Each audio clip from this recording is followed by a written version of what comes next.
The Lord be with you.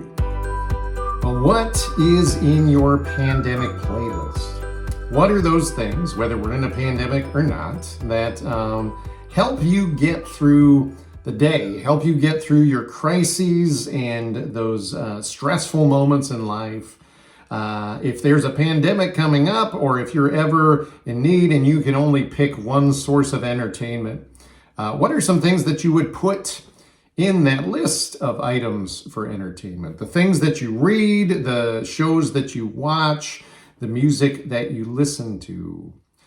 So this has been kind of a way to look at arts and media outside of the church as not only ways of entertainment, but also ways of helping us cope with our mental and emotional and, yes, even spiritual struggles that we go through sometimes.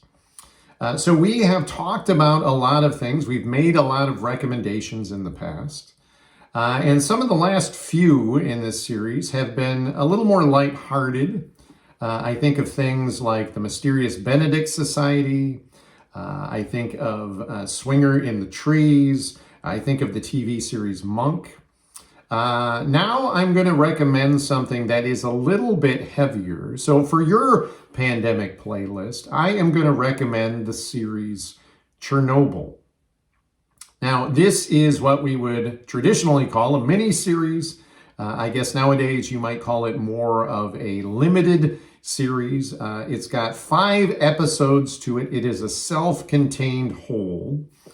Each episode is around the hour mark, and this was originally released in 2019 through HBO. So the way that I first encountered this series, because I don't have HBO, and at the time I didn't have HBO Max, I encountered it in December of 2020, specifically because I had my wisdom teeth out that month. So I was looking for some shows to just sort of occupy my time as you're sort of in that in-between state of healing and not eating a lot of solid food and resting. So I was just kind of looking for some shows to veg out on. And HBO Max was offering a 5-day free trial. So I was looking to see if there was anything in their lineup that I might enjoy for 5 days. And I found this series, which I had heard a lot about and was kind of interested in. Now, I knew about the Chernobyl incident. It happened in 1986. I was alive back then. I was old enough to remember it, but at the same time, it wasn't information that I was really paying attention to. You know, I was rather young. I know it was on the news. I remember hearing the name. I remember seeing some pictures and hearing some news reports. But it didn't really feel like it had a direct bearing on my life. So I was just kind of fascinated. I wanted to go back and learn a little bit more about what had happened. So this limited series is a dramatization. So they have actors. It is a controlled storyline. It's actually based upon a book, if I remember correctly, called The Voices of Chernobyl, which was documentation taken from people who had lived in that area around the time that it happened. And they were evacuees, and they were sort of telling their stories. And then that heavily influenced the script for this. This is just a very well put together series, especially something that wasn't meant for the movie screens. Very high quality. The actors are top notch.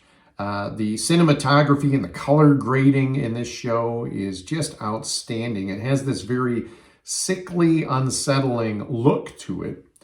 And the sound design and the music and the score to this is just otherworldly. It keeps you unsettled, and it keeps kind of a weightiness to it that reminds you very much of some angelic choir music that's interspersed with a lot of the stuff of the dosimeter readings of the radioactivity is constantly sort of slipping into the background, and you don't realize how unsettled it makes you feel. You don't even realize that they're necessarily putting it in the background of various scenes, but it makes you feel like you are always on edge. Some of the things I loved about this series is they treat it as a mystery. So it actually begins a couple of years after the Chernobyl event happened. And somebody who we don't know is making some audio cassette recordings. And they're talking a lot about truth and about the importance of the truth coming out. They take these recordings, they hide them away in an alleyway. It's very clear that their apartment is being watched. And then this person takes his own life. And therefore, from there, it jumps back 2 years to the night of the event. So it actually starts right with the event happening, and you're watching it out the window of an apartment. It's happening in the background so that you're sort of thrown into it in real time.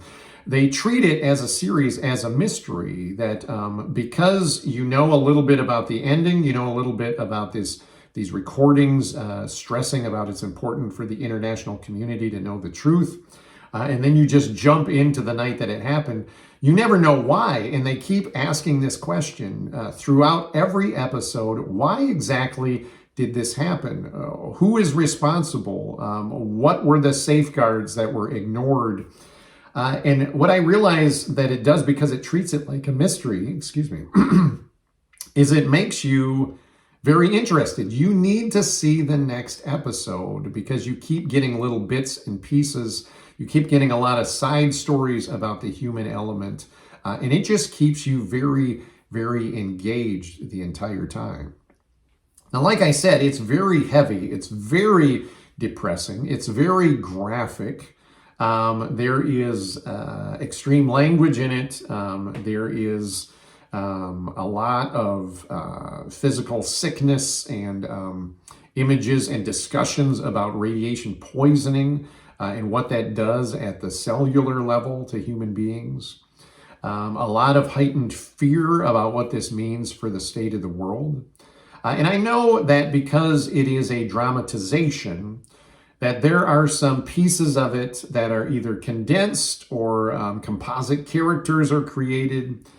Some facts that they gloss over, and they treat it more for dramatic effect than they do sometimes for historical accuracy.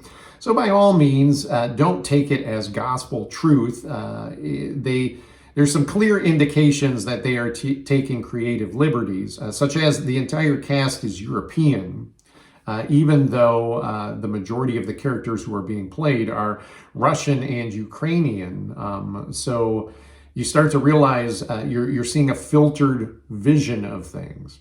But that doesn't take away from any of their ability to help you enter on the visceral human level of what is going on. And it was just eye-opening to me just how close we were to the brink of global destruction. I don't think we appreciate that historically, especially people in my generation. You just think it was a bad catastrophe that could have been worse, and thanks be to God, it wasn't. But what you realize is Chernobyl is still the most dangerous place on Earth, even all of these decades later. And you start to realize, wow, we were at a place where we could have made the planet uninhabitable. So some of the reasons I am going to recommend this for your pandemic playlist are because it deals with a lot of very important themes that seem to resonate with us right now. Themes like truth and how important it is under all circumstances to be honest at the individual level, but as well as the social and global level. It talks about responsibility, how we are all responsible for our actions. So even when you're in a situation with a chain of command, regardless of what the people above you or below you do or don't do and how right or wrong it is, you are responsible for your own actions. And it takes somebody being courageous enough to stand up and take responsibility to kind of start to put things on the right track. There's the theme of accountability, that this isn't about any one individual or any one nation, that we are all interconnected in this ecological and human web that we live in, and we need to hold each other accountable.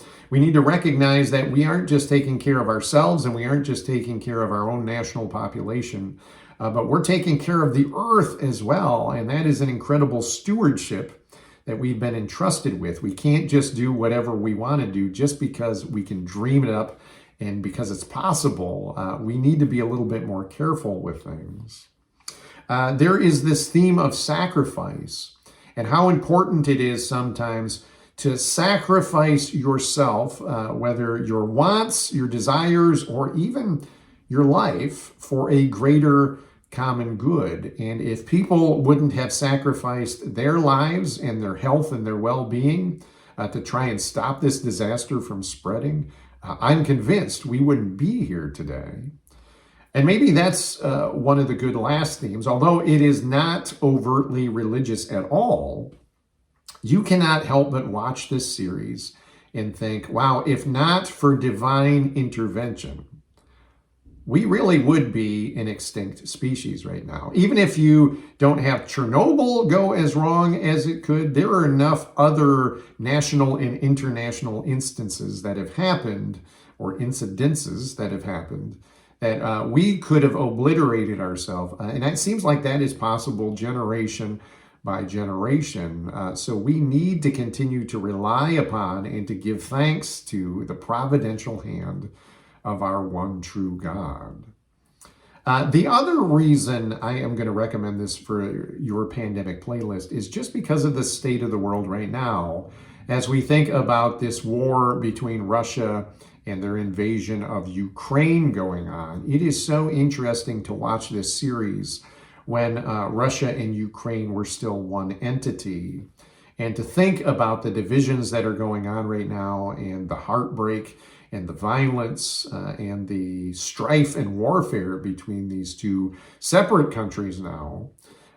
It is just heartbreaking to go back and see some of these places and to watch some of these scenes, recognizing that it's still a place of strife, even if it isn't because of nuclear radiation. So that is my recommendation for your pandemic playlist. Go out and check out Chernobyl if you can. I'm sure it's still available on HBO Max. I have no idea if they have free trials anymore. But it's, like I said, about an hour episode, so it's a little over 5 hours to watch the whole thing together. Very compelling, very weighty.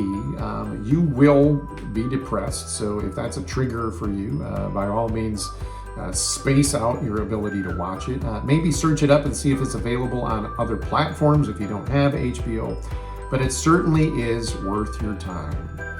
So because this is a virtual community, I'm going to tell you to do all of the virtual things. If you hit the like button, that helps the algorithm of these videos so that it shows up in more people's recommended viewing lists. If you subscribe to the channel, if you hit the bell notification, you will be notified when new videos are released. By all means, share this with people who you think it might be valuable, just to get their perspective or to have them hear a recommendation and maybe why something is worth watching. And then use the comment section below. If you've seen Chernobyl, if you want to see Chernobyl, if you've got questions about Chernobyl, if you want to express your opinion about Chernobyl, use the comment section. And if you have any other recommendations for a book or a movie, a TV series, or music that might be fun for other people to watch, to listen to read, by all means, make those suggestions. We will continue to treat this as an ongoing virtual community together. So until the next time, in these days of ongoing distress and anxiety, may the peace of God be with you. Amen.